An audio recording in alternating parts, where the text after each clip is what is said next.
আমাকে যেন ডাকে এই কুয়াশার ভেতর। নমস্কার, সন্ধ্যের আড্ডার বিশেষ নিবেদন কুয়াশার দ্বিতীয় পর্বে আপনাদের সকলকে স্বাগত জানাই। আজকে আপনাদের জন্য মানবেন্দ্র পালের লেখা অলৌকিক ক্যালেন্ডার। তাহলে শুরু হতে চলেছে আজকের গল্প। লোকটিকে প্রথম থেকেই আমার বেশ মজার লেগেছিল। কুচকুচে কালো রং, এক মাথা রুক্ষ চুল, লম্বা নাক, চোখ দুটো জলজলে, পাতলার ওপর গরম, দেখলে মনে হয় গম্ভীর প্রকৃতির, কিন্তু আলাপ হয়ে গেলে বেশ সহজ মানুষ বলেই মনে হয়। এই মানুষটির সঙ্গে কিন্তু যে অবস্থায় আলাপ হয়েছিল তা বেশ সুখকর ছিল না। সেবার পুজোর ছুটিতে দাক্ষিণাত্যে ভ্রমণে গিয়েছিলাম। রামেশ্বরম, মহীশূর, কন্যাকুমারিকা দেখে শেষে তিরুপতি দর্শন এসেছিলাম। বেশ উঁচু উঁচু পাহাড়, পাহাড় কেটে কেটে রাস্তা তৈরি হয়েছে। সেই আঁকা বাঁকা পথে বাসে করে পাহাড় উঠতে হয়। পাহাড়ের ওপর উঠেই অবাক, রীতিমতো শহর। যাই হোক, এখান থেকে কিছু দূর হাঁটলেই বা রিক্সা পেলে তিরুপতির মন্দির। বেজায় ভিড়, দর্শন প্রার্থীদের লম্বা লাইন। পুজো দিতে দিতে বিকেল হয়ে গেল। তারপর জায়গাটা ভালো করে দেখতে লাগলাম। পশ্চিমবাংলা থেকে এত দূর আসা তো আর বারবার হয় না, হয়তো এই প্রথম, এই শেষ। দেখতে দেখতে সন্ধে হয়ে গেল। তাড়াতাড়ি নামার জন্য বাস স্ট্যান্ডের দিকে গেলাম, কিন্তু হায়, লাস্ট বাস পাহাড় থেকে নেমে গিয়েছে। আজ আর নিচে নামার উপায় নেই। মহা দুশ্চিন্তায় পড়লাম। কি করব এখন? এদিকে আলো জ্বলে উঠছে, কিন্তু ওদিকে অর্থাৎ পাহাড়ের দিকে জমাট অন্ধকার। ওই অন্ধকারের মধ্যে দিয়ে আঁকা বাঁকা পথ নেমে গিয়েছে। দুপাশে পাহাড়ি জঙ্গল, দেখলেও ভয় করে। তাহলে বললাম বটে, জায়গাটা শহরের মতো, কিন্তু গেরস্ত বাড়ি বিশেষ নেই। দোকানপাট, ব্যাংক, পোস্ট অফিস এসবই বেশি। গেরস্ত লোক যদি বা থাকে, তাহলেও কি এই অজানা অচেনা একজন বাঙালিকে কেউ আশ্রয় দেবে? কি করব ভাবছি, এই সময় ওই মানুষটির আবির্ভাব। ও যেন দেখেই আমার অবস্থা বুঝতে পেরেছে। হেসে ভাঙা ভাঙা বাংলায় বলল, ভাইয়া বাস ফেল করেছেন বুঝিয়ে? এইরকম একটা জায়গায় ওই রকম চেহারার মানুষের কাছে বাংলা কথা শুনবো আশা করিনি। বিনীতভাবে বললাম, হ্যাঁ, আসলে লাস্ট বাস কখন জানতাম না। তাহলে এখন কি করবেন ভাবছেন? কিছুই তো ভেবে পাচ্ছি না। লোকটি হাসল। তবে তবে চলে আসুন, এই এই গরিবের কুটিরে চলে আসুন। তাই যেতে হলো। কুটিরই বটে, চারিদিকে পাহাড় আর জঙ্গল, তারই মধ্যে পাথর দিয়ে ঘেরা ঘরের মতো। মাথা গোজা রাস্তা না, ভেতরে পিলসুজের ওপর মস্ত এক পেতলের প্রদীপ চলছে। তারই ঘোলাটে আলোয় গুহাটা দেখলাম। একপাশে একটা খাটিয়া, একটা কম্বল আর তেলচিটে বালিশ, একটা দড়ি টাঙানো, তাতে গোটা দুয়েক ময়লা প্যান্ট, একটা ছেঁড়া তোয়ালে। গুহার ওদিকে একটা কালো পর্দা টাঙানো, যেন থিয়েটারের স্টেজের স্ক্রিন। লোকটি বলল, আইয়া তিরুপতি তো দর্শন করলেন, এবার ঠাকুর দেখবেন না? বলে পর্দাটা সরিয়ে দিল। সঙ্গে সঙ্গে যা দেখলাম তাতে আমার গা শিউরে উঠল। ফুল পাতা ভরা একটা পুরনো কাঠের গামলার মধ্যে একটা মরার খুলি বসানো। খুলিটা সিঁদুরে সিঁদুরে লাল হয়ে গেছে। এই রকম সিঁদুর মাখা খুলি আমি সাধু সন্ন্যাসীদের কাছে অনেক দেখেছি। এর জন্য গা শিউরে ওঠেনি, শিউরে উঠেছিল অত বড় খুলি কখনো দেখিনি বলে। এ কি মানুষের খুলি? লোকটি আমার দিকে তাকিয়ে হাসলো। কি কি কি ভাবছেন? এত বড় খুলি কোথায় পেলেন? বলুন না, এ কি মানুষের? লোকটি আবার হাসলো, বলল, দানি কেন পড়েছেন তো সেই অতি মানবের কথা? আশ্চর্য হলাম, এই লোকটা দানি কেন পড়েছে? মুখে বললাম, হ্যাঁ, ওর সব কখানা বই আমার পড়া। লোকটি বলল, আমিও ওর মতো বিশ্বাসী। তাছাড়া এই কলিটাই তো একটা মস্ত প্রমাণ, তাই নয় কি? এটা পেলেন কোথায়? এবার এই প্রশ্নের উত্তর এড়িয়ে গিয়ে বলল, আইয়ো, তবে দানি কেনার চেয়ে আমি আরও কিছু গভীর তত্ত্ব খুঁজে বেরিয়েছি বলে মৃদু হেসে অন্য প্রসঙ্গে চলে গেল। আমিও আর কৌতূহল দেখালাম না। সেদিন পাহাড়ের গুহায় কলা চিড়ে আর দুধ খেয়ে খাটিয়ায় শুয়ে রাত্রিবাস হলো। বেশ ভালো করেই আলাপ জমল। লোকটির নাম কেশব রাও। জন্ম অনন্তপুর জেলার পেনুকোন্ডা শহরের কাছে। দীর্ঘকাল দেশ ছাড়া, এখন বাস তিরুপতির এই পাহাড়ে। লোকটির বিষয়ে আমি প্রথমে বলেছিলাম বেশ মজার লোক, কিন্তু পরে মনে হয়েছে লোকটা বোধহয় একটু বিশেষ ধরনের পাগল। প্রায় সারা রাত ধরে সে এমন সব কথা শোনালো যা পাগলামো ছাড়া আর অন্য কিছু হতে পারে না। সে বললে, ইয়ো দানিকেনের মতো বহু সহস্র বছর ধরে ভিন্ন গ্রহ থেকে যে অতি মানবরা পৃথিবীর প্রায় আবিষ্কার করেছিল, এক সময় তারা আবার তাদের নিজেদের গ্রহেই ফিরে গিয়েছিল। এটা আমার মতে অ্যাবসার্ড বা অসম্ভব।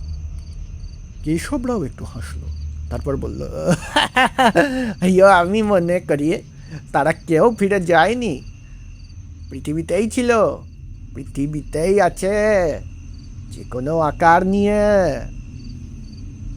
তারপরও বলল, তার এখন অনেক কাজ, সারা পৃথিবী ঘুরতে হবে, এইরকম খুলি আরও কোথায় কোথায় পাওয়া যায় দেখতে হবে। একটু থেমে বলল, শুধু খুলি বা কঙ্কাল নয়, আমি বিশ্বাস করি তাদের আত্মা এখনো বিশেষ বিশেষ জায়গায় আছে। আমি এবার শিউরে উঠলাম। এরপর সে যেন নিজের মনেই বলল, সবচেয়ে আগে যাওয়া দরকার east Europe, Carpathian range, Transylvania, মুন্ডাভিয়া, প্রোভেনিয়া, পিস্ট্রিজ। এসব কথা শুনতে আমার মোটেই ভালো লাগছিল না, তবে কিছু বলা উচিত মনে করেই বললাম, জায়গাগুলোর নামও তো শুনিনি। এসবরাও সরু হেসে বললেন, ইয়ে ড্র্যাকুলা পড়েননি? ব্রাম স্টোকারের ড্র্যাকুলা, সেই যে রক্তপায়ী পিশাচ, যারা কতকাল ধরে অমৃত অবস্থায় কবরেই থাকে, কিন্তু রাত হলেই মানুষ শিকারে বেরোয়। আমি বললাম, হ্যাঁ পড়েছি, কিন্তু সে তো গল্প। গল্প? এসবের চোখ দুটো গোল গোল দেখালো। আমি যদি তার প্রমাণ দেখাতে পারি। সর্বনাশ! বললাম, না না, প্রমাণের দরকার নেই। সেই সব জায়গায় আমায় যেতে হবে, কিছু যে একটা আছে তা খুঁজে তো বের করতে হবে। আমি নীরবে মাথা নেড়ে সায় দিলাম, কোনো কৌতূহল প্রকাশ করলাম না। এইভাবে সেই পাথরের গুহায় রাত কাটল। আমি খাটিয়ায় আর কেশব মাটিতে একটা বহু পুরনো বাঘছাল পেতে শুয়ে রইল। সত্যি কথা বলতে কি, সারা রাত বেশ ভয় ভয়ই কাটল। ভয়টা কেশবকে, না তার সেই অদ্ভুত ঠাকুরটিকে, না অন্য কিছুতে বুঝতে পারিনি। ভোর হলে প্রথম বাসটা ধরার জন্য যখন বিদায় নিচ্ছি, তখন ভদ্রতার খাতিরে কেশবকে বললাম, যদি কখনো কলকাতায় আসেন তো দয়া করে আমার বাড়িতেই আতিথ্য গ্রহণ করবেন। কেশব তখনই বলল, হ্যাঁ হ্যাঁ, কলকাতায় আমার একবার যেতে হবে, বলে ঠিকানাটা দুর্বোধ্য ভাষায় লিখে নিল। অনেক দিন কেটে গিয়েছে, কেশবের কথা ভুলেই গিয়েছিলাম। হঠাৎ একদিন আমাদের কসবার বাড়িতে কেশব এসে হাজির। ওকে দেখে প্রথমটা তো চিনতেই পারিনি। কি করে চিনব? কুচকুচে কালো রং, মুখে চাপ দাড়ি, যা আগে ছিল না। পরনে দিব্যি শার্ট ও ট্রাউজার, চোখে বিদঘুটে কালো সানগ্লাস, বাঁ হাতে একটা বড় পুটলি আর ডান হাতে সুটকেস। কেশবরাও দরজার কাছে এসে দাঁড়িয়ে হাসছে। যখন ও পরিচয় দিল, তখন আমি সত্যিই খুশি হলাম। আমার মনে পড়ল সেই রাত্রে আশ্রয় দেওয়ার কথা। আশ্রয় না পেলে কি হতো বলতে পারি না। সেই আশ্রয়দাতা আজ এসেছে আমার অতিথি হয়ে। এ কি কম সৌভাগ্য? তাছাড়া তিরুপতি থেকে ফিরে এসে এই কেশবের কথা বাড়িতে সবার কাছে গল্প করেছিলাম। ভাইপো ভাইজিরা তো কেশবের কথা শুনে রোমাঞ্চিত। কবে কেশব আসবে তার জন্য পথ চেয়ে থাকতো। এতদিন পর শেষ পর্যন্ত সে সশরীরে হাজির। ছেলে মেয়েরা বেশ আগ্রহ করেই ওর সঙ্গে আলাপ করতে এলো। কিন্তু কি জানি কেন ওকে দেখে প্রথমেই ছেলে মেয়েরা কেমন ভয় পেয়ে গেল। সে কি ওর কুচকুচে কালো রঙের জন্য, নাকি ওর পিঠখুটে চশমাটার জন্য। যাই হোক, 3-2 মধ্যেই ছেলেমেয়েরা ওর সঙ্গে ভাব জমিয়ে ফেলল। ভাবটা ওদের সঙ্গে এমনই জমালো যে আমাকে যেন আর ওর দরকারই হয় না, তবু দরকার হতো। একদিন বলল, কলকাতায় পার্ক স্ট্রিট বলে একটা জায়গা আছে, সেখানে নাকি পুরনো কালের কবর আছে। সর্বনাশ, এখানে এসেও সে কবরখানার খোঁজ করে। মুখে বললাম, হ্যাঁ তা আছে, তবে খুব আর কি পুরনো, মানে মাত্র 100-2-2.5 বছরের আগে। আর তাতেই হবে, আপনি একদিন নিয়ে তা চলুন। অগত্যা কেশবকে নিয়ে একদিন যা কখনো করিনি তাই করলাম। কবরখানায় ঢুকলাম। সার্কুলার রোড আর পার্ক স্ট্রিটের মোড়ে গাছপালায় ঢাকা সেই পুরনো কবরখানা। ঢুকতেই গা ছমছম করে উঠল। কিন্তু কেশবের এসব কিছুই হলো না। সে মহা আনন্দে বাঁধানো কবরগুলো দেখতে লাগলো। তারপর একটা খুব পুরনো ভাঙাচোরা কবরের কাছে গিয়ে থমকে দাঁড়িয়ে পড়ল। কিছুক্ষণ দাঁড়াবার পর ও উবু হয়ে বসল। তারপর তার হাতের লাঠিটা চালিয়ে দিল কবরের মাটির নিচে। একসময় লাঠিটা সরিয়ে নিয়ে হাত ঢুকিয়ে দিল। আমি তো ভয় কাঁটা। সাপে কামড়াবে যে, পাগল আর কাকে বলে। কিছুক্ষণ কবরের মাটি হাতড়াবার পর ও উঠল, আমার দিকে তাকিয়ে খোশ মেজাজে বলল, ঠিক হ্যাঁ। কি ঠিক হ্যাঁ? তার জিজ্ঞেস করার প্রবৃত্তি হলো না। এরপর সে জানতে চাইল পুরনো কবরখানা আর কোথায় আছে। হুগলিতে ডাচেদের সময় অনেক কবর আছে শুনে সেখানে যাবার জন্য ব্যস্ত হয়ে উঠল। এদিকে বাড়িতে যেন কেমন একটা গোলমাল শুরু হয়েছে। ছেলে মেয়েদের তো পড়াশোনা মাথায় উঠেছে, তারা কেশবকে আঙ্কাল বলে ডাকে আর গল্প শোনে, সবই ভূতের গল্প। কেশব লোকটার এই একটা গুণ, নির্জন পাহাড়ের দেশের লোক হলেও সে বেশ মিশতে পারে। ছেলেদের সঙ্গে এই মেশবার ক্ষমতা কোথা থেকে পেল কে জানে। গুহায় বাস করে এমন শার্ট প্যান্ট বা পায় কোথায় কে বলবে। যাই হোক, রোজ সন্ধ্যের সময় ছেলে মেয়েরা ওকে ঘিরে বসত। গল্প বলো আঙ্কাল, ভূতের গল্প, তোমার নিজের চোখের দেখা ভূতের গল্প। আঙ্কালও অমনি গল্প শুরু করে দিত। এক একদিন শুনতাম ড্যানিকেন ড্র্যাকুলাও এসে পড়ছে। মনে মনে হাসতাম, কিন্তু নিছক হাসির ব্যাপার যে ছিল না তা সপ্তাহখানেক পর থেকেই টের পেতে লাগলাম। আমার ঘুমটা বরাবরই খুব পাতলা, একটু শব্দেই ঘুম ভেঙে যায়। কদিন থেকেই রাত দুপুরে ঘুম ভেঙে যাচ্ছে, আর শুনতে পাচ্ছি নিচের ঘরে, যে ঘরে কেশব থাকে সেই ঘরে ঠুন ঠুন করে কিসের যেন শব্দ, ঠিক যেন কে ঘন্টা নেড়ে পুজো করছে।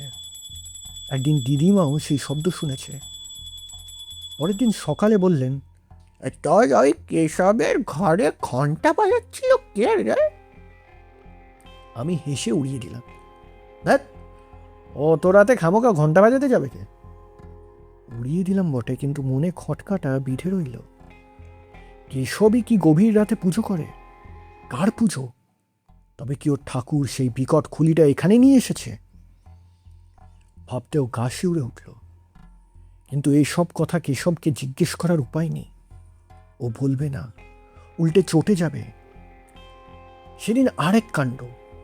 দুপুরবেলা বাড়িতে কেউ ছিল না, কেশবের ঘরে তালা বন্ধ। ওকে নিয়ে হুগলির একটা গ্রামে গিয়েছিলাম। বলা হয়নি, ইদানিং ও ধরেছিল গ্রাম দেখবে। গ্রাম দেখবে না ছাই, খুঁজবে গ্রামের পুরনো কবরখানা। যাই হোক, বাড়িতে কেউ নেই। মা নিচে নামছিলেন, দিদিমা তো ঘুমোচ্ছিলেন। কেশবের ঘরের কাছে আসতেই উনি থমকে দাঁড়ালেন। স্পষ্ট শুনলেন সেই বন্ধ ঘরের মধ্যে খটখট করে কি যেন চলে বেড়াচ্ছে। মায়ের মুখে কথা শুনে আমার গায়ে কাঁটা দিয়ে উঠল। আমার স্থির বিশ্বাস হলো কেশব সেই খুলিটা এখানে নিয়ে এসেছে। পরের দিনই কেশব যখন স্নান করতে গিয়েছিল তখন চুপি চুপি ওর ঘরে ঢুকলাম। আমার সন্দেহ ছিল ওর পুঁটলিটায় কিছু আছে। সেটা খুলে ফেললাম। দেখলাম ভেতরে কালো কাপড় চড়ানো কি রয়েছে। আমার হাত কেঁপে উঠল। কোনো রকমে পুঁটলিটা বেঁধে বেরিয়ে এলাম। তারপর মনে মনে কেবলই চিন্তা করতে লাগলাম, লোকটা কবে এখান থেকে যাবে। আমি ওর চলে যাবার জন্য ব্যস্ত হলে কি হবে? ছেলেরা তো আর ওকে ছাড়তে চায় না, ওরা কেবল জেদ ধরে। আঙ্কেল, সত্যি ভূত বলে কিছু আছে? সত্যি তুমি ভূত দেখেছো? তাহলে আমাদেরও ভূত দেখাও। এই ভূত দেখবার কথা হলে ওদের আঙ্কেল কিন্তু সত্যি সত্যি চটে যায়। থমকে উঠে বলে, ছেলে মানুষ নাকি ভূত দেখাবে বলেই দেখানো যায়, নাকি দেখবে বলেই দেখা যায়? কথাটা একটু ধমকানি সুরেই বোধহয় বলেছিল, যার জন্য আমার যে ভাইজিটি ওকে সবচেয়ে বেশি ভালোবাসত সে কেঁদে ফেলল। কাঁদতে কাঁদতে চলে গেল। বলে গেল, জন্মের মতো আরি, আমি আর কখনো তোমার কাছে গল্প শুনবো না। আচ্ছা জেদি মেরু না। তারপর কতবার কেশব সদ্য সাধনা করেছে, ও আর আঙ্কেলের কাছে আসেনি, ভূত দেখতেও চায়নি। এর কদিন পরেই কেশব হঠাৎ বলল, আইয়া চললাম। আহ, এর চেয়ে সুখবর বুঝি আর কিছু হয় না। মুখে বললাম, এরই মধ্যে যাবেন কেন? কেশব বললে, অনেক দিন তো থাকলাম, আর নয়। কোথায় যাবেন? East Europe? না না, আগে নেপাল। কেন হঠাৎ নেপালে যাবেন তার জিজ্ঞেস করতে সাহস হলো না। যাবার দিন বিদায়ের পালা, ছেলে মেয়েদের চোখ ছলছল। রুনাও এসেছে। কেশব ওকে বোধহয় সবচেয়ে বেশি ভালোবাসত, তাই একটু আদর করল। ওর চোখেও জল। রুনা কাঁদো কাঁদো হয়ে বলল, আঙ্কেল, তুমি আবার আসবে তো?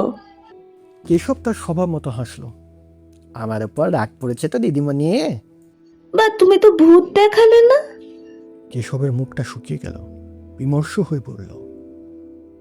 ভূত কি কাউকে দেখানো যায়? এও কি সম্ভব? আমি রুনাকে একটু বললাম। রুনা মুখ ভার করে রইল। আবার আসবে তো? ছেলেরা জিজ্ঞেস করলো। কেশব কি ভেবে বলল, কথা দিচ্ছি না, তবে আসবার চেষ্টা করব যদি মরে না যায়। আমার ভাগ্নেটি একটু টেপো, বলে উঠল, তুমি মরে গেছো কিনা জানবো কি করে? আমরা তো তোমার জন্য অপেক্ষা করে থাকবো। এসব কি ভাবলো?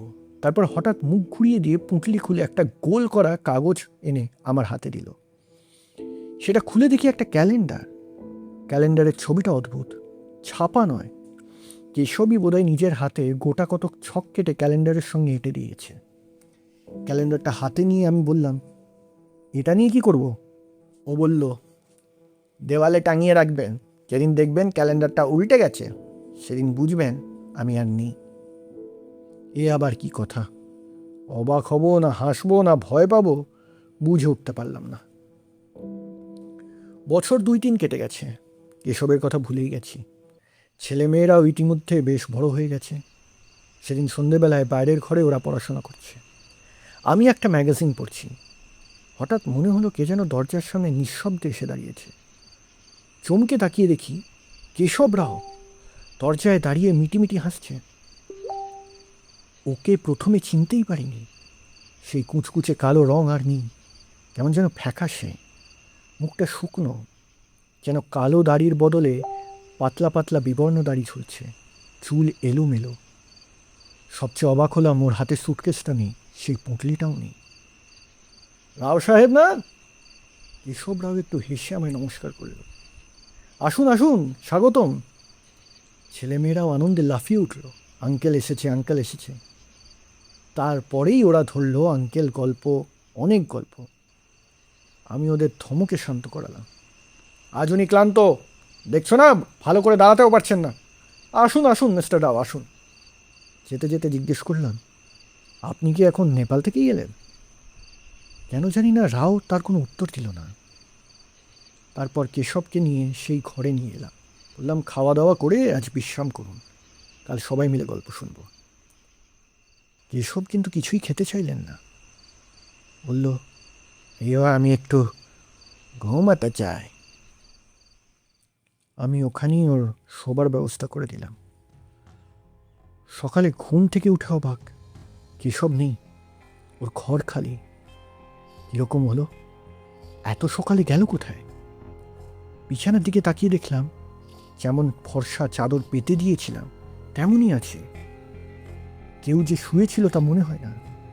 গেলাসে জল দিয়েছিলাম সেটাও ঠিক তেমনই ঢাকা পড়ে আছে। অর্থাৎ ঘরে যে কেউ ছিল তার চিহ্নমাত্র নেই। মনে মনে যেমন অবাক হলাম তেমনই দুঃখও পেলাম। কেশবের এমনিভাবে পালিয়ে যাওয়া তা ঠিক হয়নি। এমনি সময় কে যেন আমায় দ্বিগুণ অবাক করে দিয়ে বলল, পালিয়ে যাবে কি, বাইরের দরজা তো ভেতর থেকেই বন্ধ রয়েছে। এইবার গায়ে কাঁটা দিয়ে উঠল, সে আবার কি? রহস্যের মীমাংস আমরা কেউ করতে পারলাম না। তবে সেই দিনই খবরের কাগজের এক কোণে একটা ছোট্ট খবর ছিল, পার্ক স্ট্রিটের পুরনো কবরখানায় এক অজ্ঞাতনামা ব্যক্তির মৃতদেহ পাওয়া গেছে। তার সঙ্গে ছিল এক পুঁটলি। পুঁটলির মধ্যে পাওয়া গেছে এক অস্বাভাবিক মরার মাথার খুলি। মৃত্যুর কারণ জানা যায়নি, পুলিশ তদন্ত করছে। আমার হাত থেকে কাগজটা পড়ে গেল। বুঝতে বাকি রইল না অজ্ঞাত পরিচয়ের মানুষটিকে সব রাও ছাড়া আর কেউ নয়। তার বডি পাওয়া গেছে কাল সকালে। তাহলে কাল রাত্রিরে আমার বাড়ি কে এলো? তবে কি ও নেপাল থেকে ফিরে কলকাতাতেই ছিল? তাহলে কেনই বা শুধু এক রাত্রির জন্য এলো? আর তার মৃত্যু হঠাৎ কবরখানাতেই বা হলো কেন? সবই রহস্যময়।